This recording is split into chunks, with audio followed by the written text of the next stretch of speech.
Hey guys, it's Mitch. How's it going? We're going to talk about some Thanos today.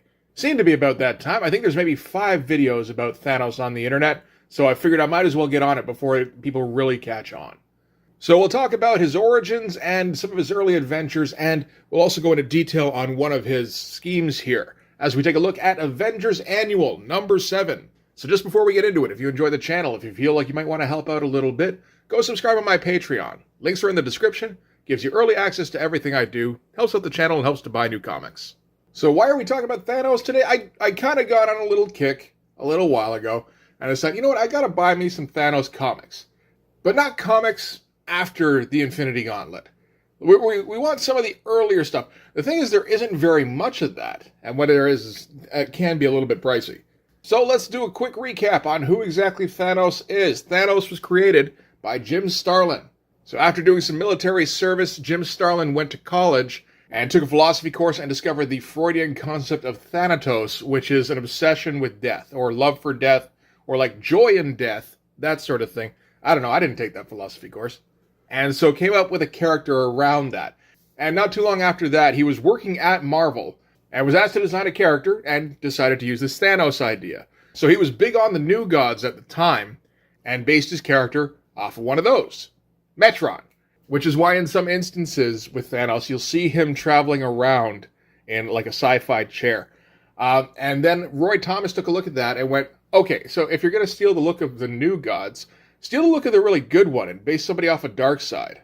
So that's what Starlin did, thickened him up, gave him the battle skirt or whatever, gave him the craggy face, and he was good to go. And then he got the call to write and draw Iron Man number 55, and figured this might be his one chance to write and draw a comic. Jim Starlin didn't have a whole lot of faith in himself at the beginning, so he inserted his Thanos character into that Iron Man comic, even though, I mean, maybe that fits, maybe it doesn't.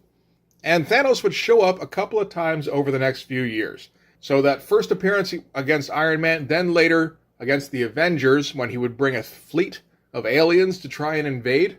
And then later again in Captain Marvel, when he would discover the Cosmic Cube, which is essentially, it's described as an Aladdin's lamp, and that does seem to be the case, and Thanos wished he could be a god. And over the course of several issues of Captain Marvel, the Avengers try to take him down.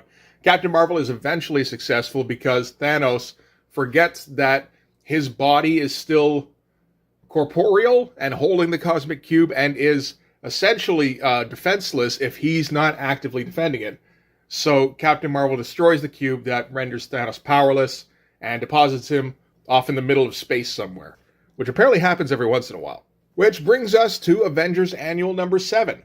So this is Thanos', like, I would say, third big scheme. The guy's only been around for 4 years, and he's already proven himself to be a major threat. Every time he shows up, it takes the combined efforts of the Avengers and Captain Marvel and whoever else they can rope in to try and take him down. And of course, every time Thanos has a scheme, the entire point is to impress death, the personification of death. So why don't we go into this one, we can figure out what's going on. So let's start with the cover here. That's a very different looking kind of cover. You got the Avengers with special guest stars. Warlock and Captain Marvel battle Thanos, Lord of Evil. That lettering looks almost more like an ad for a TV show. But yeah, we're going to have the Avengers in here, of course. We're also going to have Captain Marvel, and we're going to get some Adam Warlock. All of the cosmic heroes are going to have to go up against Thanos, as is only correct. And there's a whole bunch of, dudes fighting the Avengers here. And our big old head of Thanos off in the corner here. I'm sure there's more interesting ways to compose this so you get like a giant Thanos head and then the Avengers fighting guys. You could do that 100 different ways. And I don't think Jim Starlin necessarily found the most interesting one, but a couple of things I've noticed from reading this. For one, Jim Starlin will often go for a crazy panel design you were not expecting. And two, even if the panel in question is a bit beyond Jim Starlin's talents, Jim's going to go for it anyway. It seems a little bit like that original feeling of, I have a limited amount of time in comics. Any page could be my last page, has kind of become his mantra, so that every page, he's like, fuck it, I'm drawing it, and I'm going to try and make it cool. It might work, it might not, but they're not going to be able to question my effort. At this point, at least, we're not going to get a whole lot of awkwardness in the figures or the faces. which is a thing that would happen more earlier on. But every once in a while, we're still going to get it. Okay, so this is The Final Threat, starring the Avengers, like the Beast. I always forget that he was an Avenger at one time. This is the lineup with Captain America, Iron Man, Moondragon, Scarlet Witch, Thor, Vision, and special guest star Captain Marvel. And this particular copy is falling apart, unfortunately. I ordered this one in, and I guess it was glued in, and the glue is not holding up. So we'll try and keep it together for the read-through at least, and then that'll probably be the last time I read this particular copy. So we open things up on an unnamed planet as Adam Warlock touches down and just surveys the wreckage.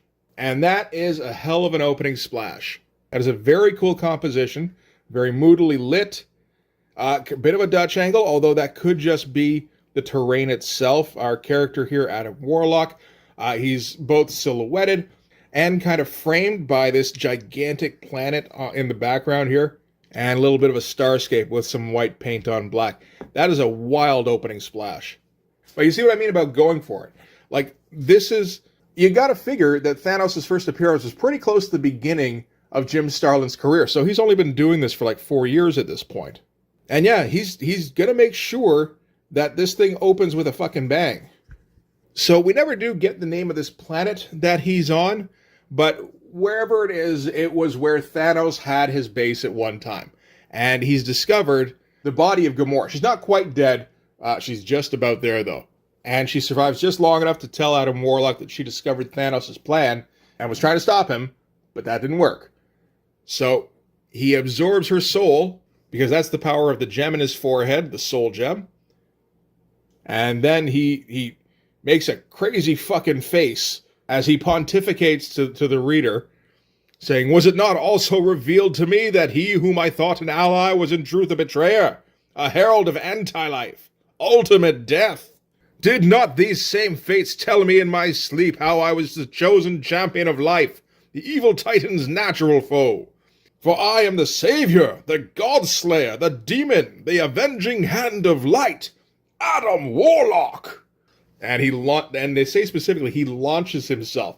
So I like to think he just, jumps, and he jumps like out of the solar system. So yeah, Adam Warlock. The only Adam Warlock I'm familiar with is the one from like Infinity Watch or Infinity War or whatever, where he's like super rational and calm and boring. And here he's a fucking lunatic. And I gotta say, I think I prefer this version. But like nice musculature. Oh, see, there we go. So nice musculature here. Pretty decent hands. I like a lot of what he's doing in these separate panels. Kind of rocking our perspective from side to side with the Dutch angles. Some really dramatic shadows again. He's using that a fair bit in the opening. And then, we pull back while he absorbs the soul and just lights up the interior of the cave. And then, like, the negative silhouette, which is something I probably wouldn't even think to do. Like, I see it so rarely. So, yeah, that's our opening. And from there, we can win super prizes. Oh, shit, do it carefully. They're all going to fall out. So, back on Earth at Avengers headquarters. The Avengers have all gathered, and they're not entirely sure why. They basically just all got a feeling and headed out to the mansion. Iron Man is super broody. Thor and Cap are doing their usual thing. Beast is like just kind of shrugging off everything. And Wanda and Vision are kind of arguing. And Wanda's like, "You should go talk to Iron Man, see what's up." And Vision's like, "I don't want to do that. I'm a robot." But even the robot knows if he doesn't agree to do what the wife wants, then he's not getting any tonight. So he goes up to talk to Tony, who doesn't really have an explanation for why he's so broody, or why they're all here for that matter. But he just knows that they're supposed to be there. And at that point, Captain Marvel shows up with Moondragon. There's some nice shots here. Like, I like this as a large kind of compositional element. It's a nice shot of Iron Man here. And he's doing some kind of weird shit, just rocking the camera back and forth. So it feels like he's recently learned that Dutch angles tend to make a scene more dramatic. But it lessens it if you keep it at the same angle for multiple panels. So he just keeps switching it up. Which I don't think is necessarily the best way to go. But it is interesting to look at. I'll give it that. Okay, so Moondragon, who's acting kind of like a prophet in this particular capacity, is basically just giving exposition now about how it's crazy how all the Avengers have decided to gather at Avengers Mansion without any real summons.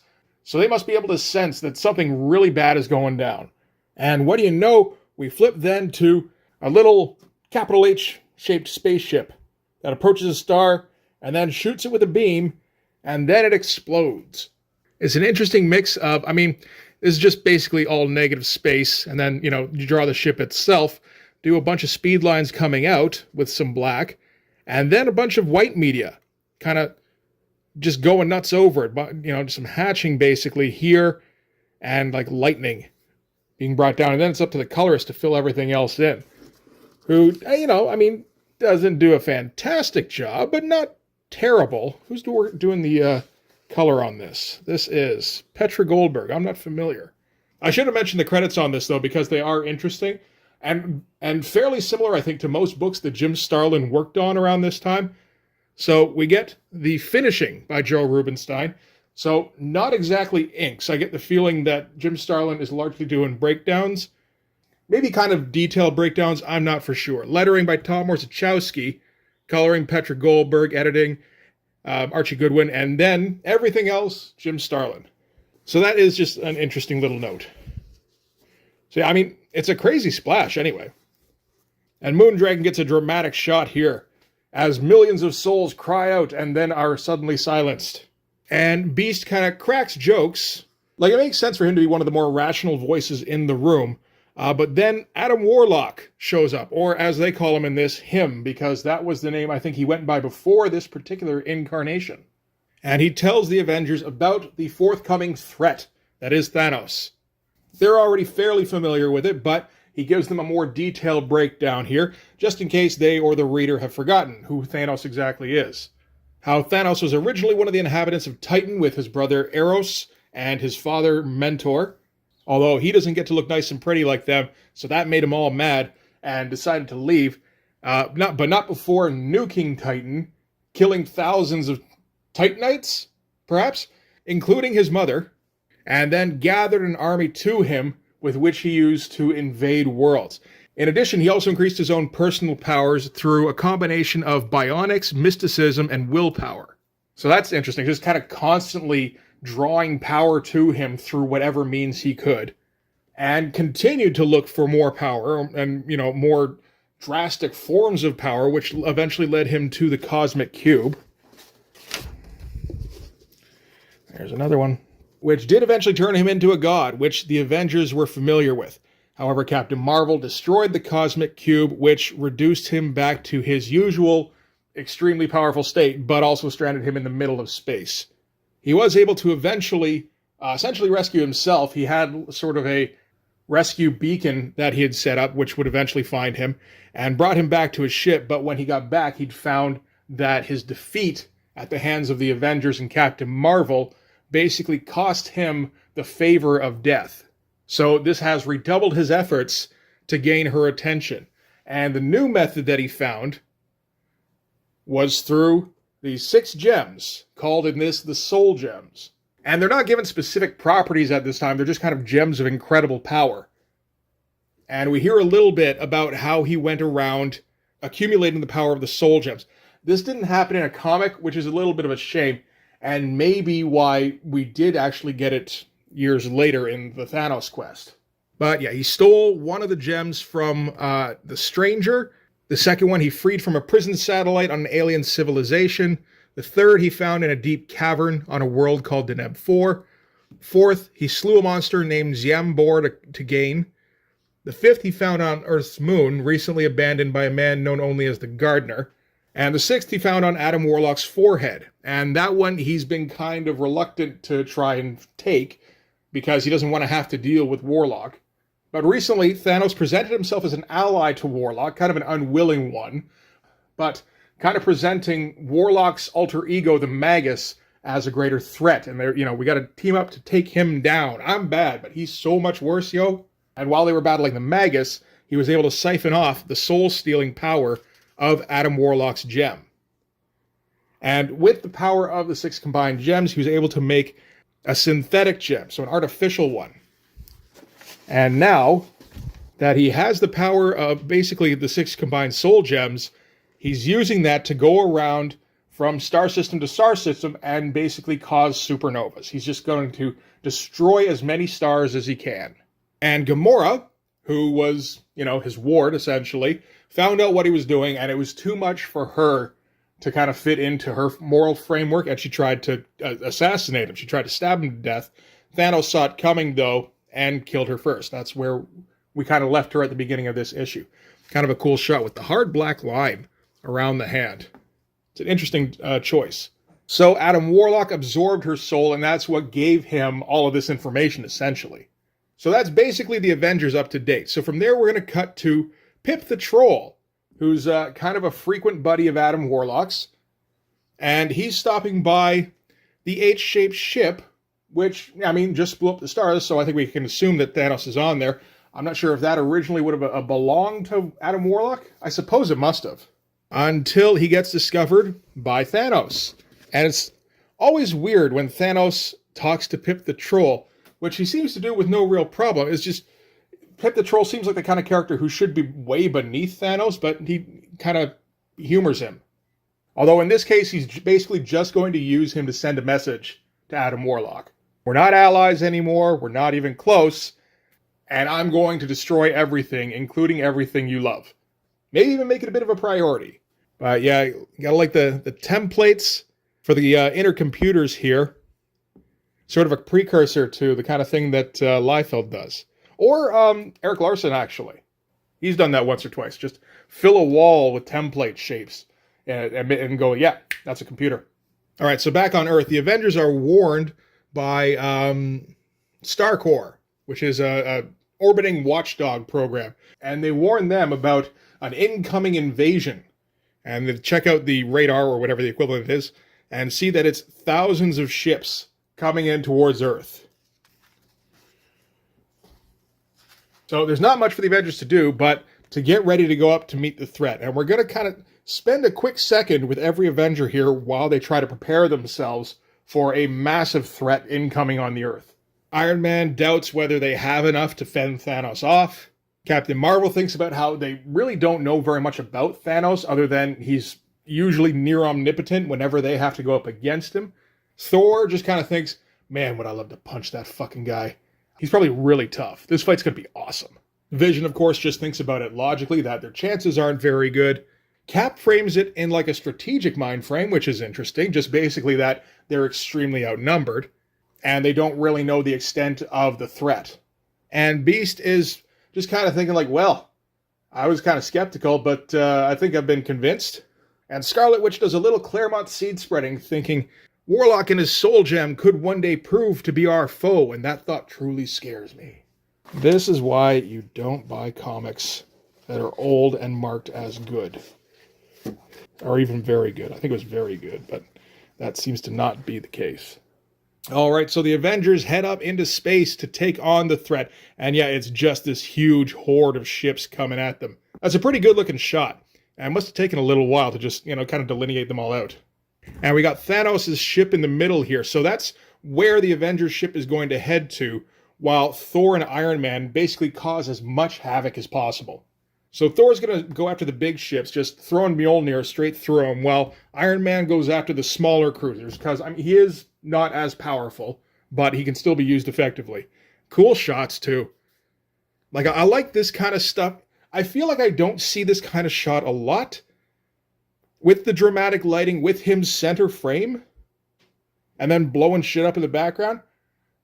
That said, I don't read a lot of Iron Man comics. Does anybody read a lot of Iron Man comics? Probably somebody.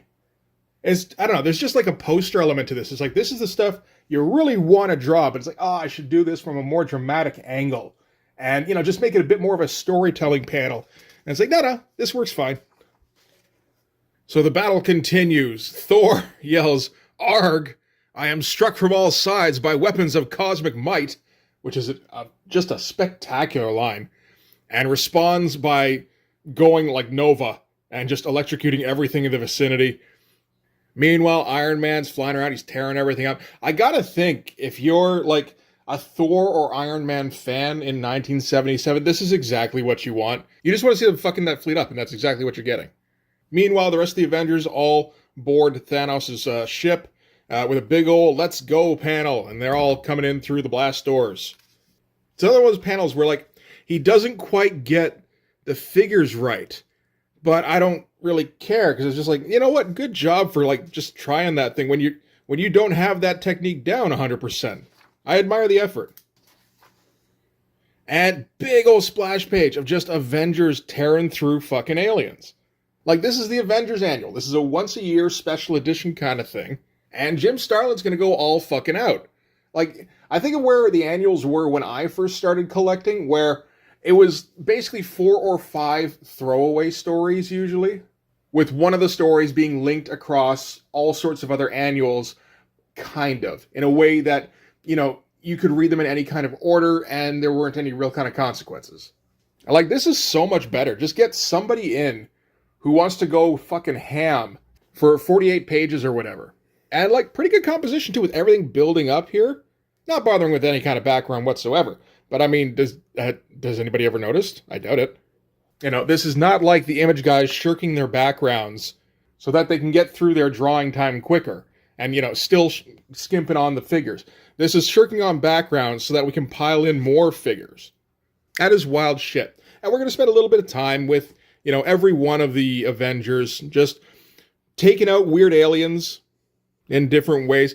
Like, there's some nice techniques here. I like this this bit here with Vision increasing his density so that when the alien shoots at him, it doesn't do anything. You know, like, this is almost like proto-plat stuff with the big, thick inking outline and then some white media breaking it up. Just another reminder that I got to use that technique at some point. A lot of ads in this one. And yeah, more jumping around from Avenger to Avenger. Cap gets a turn, just takes out like 5 of them with one shot. Captain Marvel saves Beast. Nice shot here of the thing blowing up right by Beast. And, like, shortening up the panel, too, is an interesting choice that I like. I'm not sure why I like it, even. Again, that blast effect. And Captain Marvel realizes they're cutting through Thanos' forces too easily. Something isn't right. Sees a door and then just decides to go straight through it. And finds that Adam Warlock has found Pip. And Pip's brain has been destroyed by Thanos. Just a little present he left Adam Warlock. That'll be a bit of a chilling moment. And Adam Warlock absorbs his soul, because, I mean, the brain is dead. It can't do anything. And by absorbing his soul, he also absorbs Pip's memories. And finds out that Thanos is waiting for them on the other side of the sun. So Adam Warlock and Captain Marvel immediately fly over to the other side of the sun. And I was going to critique that a little bit until I realized it was just those two. It's like, okay, you know what? Those two probably do have, like, just about light speed kind of powers. I guess it would have to be light speed. It takes minutes for the light of the sun to get to Earth, right? And they're starting to reach the other side. There's an exact copy of Thanos' ship there. And the ship fires a beam at the sun, and the sun starts to flare up. And Jim Starlin takes the opportunity to get, like, operatic with it. Just like images, a look at a dark and ominous future. Imagine, if you can, our orb of dawn exploding into a shapeless mass extending from horizon to horizon. Imagine our greatest cities melting into shapeless mounds of molten slag. Imagine our entire planet bursting into a monster fireball hurtling into the darkness. Imagine billions screaming in soundless agony as they die breathing fire. So, you know, welcome back to the 70s, where we don't try to be ironic, we don't try to keep things realistic, we don't try to undercut anything with a joke. When there's cosmic stakes going on, we turn the purple prose up to 11 because that's what it deserves. Captain Marvel and Adam Warlock fly onto Thanos' ship and break the device that the synthetic gem is mounted on, so it can't, at the moment at least, fire another laser. Thanos is like, that's fine, I've got more lasers, I just need to mount the synthetic gem onto another one. You know, after he deals with Captain Marvel and Adam Warlock. Warlock gets a shot in, but Thanos quickly rebuffs him and hits him with some kind of energy that basically kills Adam Warlock. I mean, not right away. It's going to be a slow death. But at least for the moment, Thanos is triumphant. And, like, just, I love the art on these pages. You know, like the montage kind of shit going on here with our big figures in the middle. Taking a few seconds to get some big hits and swings in here. And again, another kind of multi-panel down here with the shot of the Death's Head in the background. So with Thanos victorious, at least for the moment, he goes to attend to his soul gem. But Adam Warlock and Captain Marvel, I'm not sure what happened to Captain Marvel in there. I don't even know if I want to check, because I don't think this comic can take it anymore. Oh, okay, when they first crashed in, Captain Marvel was knocked unconscious. But anyway, they served to delay Thanos long enough that Iron Man and Thor could catch up. Iron Man can't go toe-to-toe with Thanos, as far as I can tell. Thor sure as shit can, though, so he's going to just grapple with him. Again, another just great shot here. This is the kind of thing I feel like you should see reprinted all the time, and I don't know if I've really seen it before. What Iron Man can do is he can keep wrecking Thanos' shit while he's distracted. And the first thing he does is smash the synthetic gem. And Thanos is beside himself because that's his whole fucking plan gone. So after just a moment of disbelief, he teleports out. And the Avengers, basically won the day. Kind of. I mean, Captain Marvel starts to wake up, and Adam Warlock is dying, but another Adam Warlock appears and absorbs his soul, which I believe was actually foreshadowed in an earlier issue of Captain Marvel or something. I can't remember exactly what it was now. But yeah, current Adam Warlock is effectively dead now. And if it was a past issue, which I could be remembering wrong, Adam Warlock is basically gone from existence. His life is essentially a loop at this point. And the Avengers wrap everything up. Adam Warlock wakes up, all bathed in green, and finds Gamora and Pip because he's woken up inside the Soul Gem. And now he can live kind of, a full-on life inside the Infinity Stone. Weird, almost like Sam Keith-looking face here, though. But yeah, Jim Starlin kills off one of his cosmic heroes. Wouldn't be the last time he did that shit. And that's going to do it for Avengers Annual number 7. It kind of held up for it. So yeah, that's a lot of fun. It's a one-shot adventure. It does still have some consequences because it kind of resolves the Adam Warlock character, at least for the moment. But I misspoke, actually, because this is not the end of this adventure. This adventure is going to be continued in Marvel 2-in-1 Annual number 2, which we'll be doing next week. And which I just checked is in much better shape. So make sure you check that one out. Will another one of Jim Starlin's cosmic characters die? Possibly. But for this one anyway, that's going to do it. Thanks very much for watching, guys. If you like this video, please hit like, hit subscribe, hit the notifications so you know when the next one's coming out. Go over and subscribe on my Patreon. It gives you early access to everything I do, from the Blood Force stuff to the YouTube videos before they get uploaded to YouTube, as well as some Patreon exclusive content. You can also follow me on Instagram and DM me there for commissions, and you can join the Blood Force Discord server. But yeah, that's going to do it. Thanks again for watching, guys. I'll see you in the next one. Bye-bye.